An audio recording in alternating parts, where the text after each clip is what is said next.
Napaka-presko talaga mga idol yung isda dito sa amin na binibenta.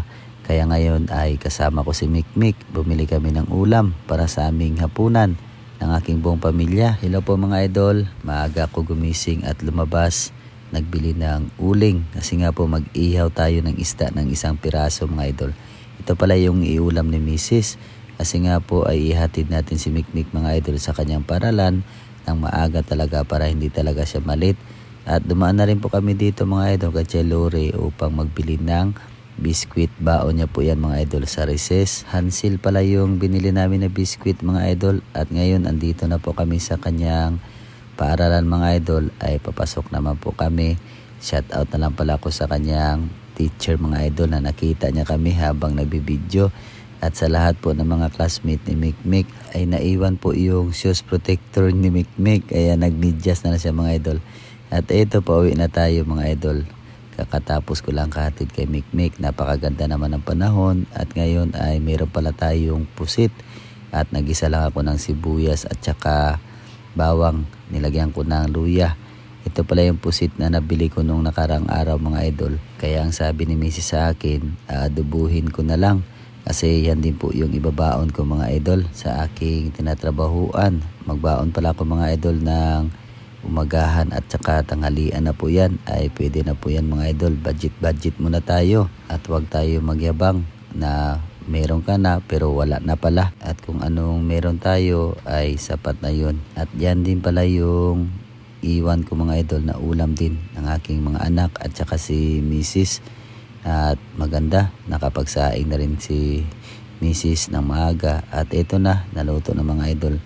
Yung adobong pusit natin ay napakabango talaga. At kumain na rin po ako mga idol kasi maaga naman po tayo dumating sa ating tinatrabahuan. Kain po tayong lahat mga idol. At pagkatapos na ng aking trabaho mga idol, bandang alas 5 umuwi na po ako at dumaan na kami ni Mikmik dito. Sinama ko siya sa mga idol upang magbili ng ulam. Napaka-presko at napakamura yung isda mga idol. Pero ang nabili namin ay tulingan at saka yung rumpi, tinatawag sa amin dito. Pagkatapos bumili rin ako ng gamot ni Mrs. at mais, 1 kilo.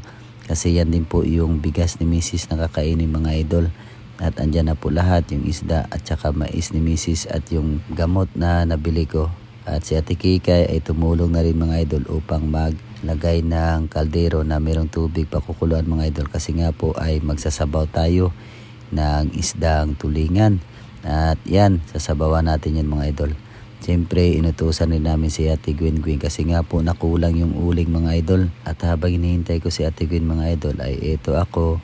Siyempre, nilinisan ko muna ng maayos. Hatiin ko yan mga idol, yung isda para sa kinabukasan o ilang araw ay may ulam tayo. Yan lang pala yung rekado na lahat ang gagamitin natin mga idol sa sabaw natin. Tanglad, sibuyas at saka yung okra ay pwede na po yan. Nakakapagbigay na yan ng sustansya sa ating buong katawan mga idol. Pagkatapos ni Ate Kikay mga idol, yan na naman siya sa paghihimay ng malunggay. At medyo maaga pa talaga at buti pa yung pusa, walang problema. Kaysa sa atin mga idol, marami talaga tayong problema. Kaya kung may problema man tayo mga idol, idaan na lang natin sa saya. Tama po yun. At ayan, nakapagsaing na pala ng mga idol no. Natapos na si Ate Kikay. At ito tayo ay kumulo naman po yung pinapakukuluan ni Ate Kikay. Nilagay ko na pala yung isda mga idol na tulingan. Hinati ko na lang yan kasi budget tayo.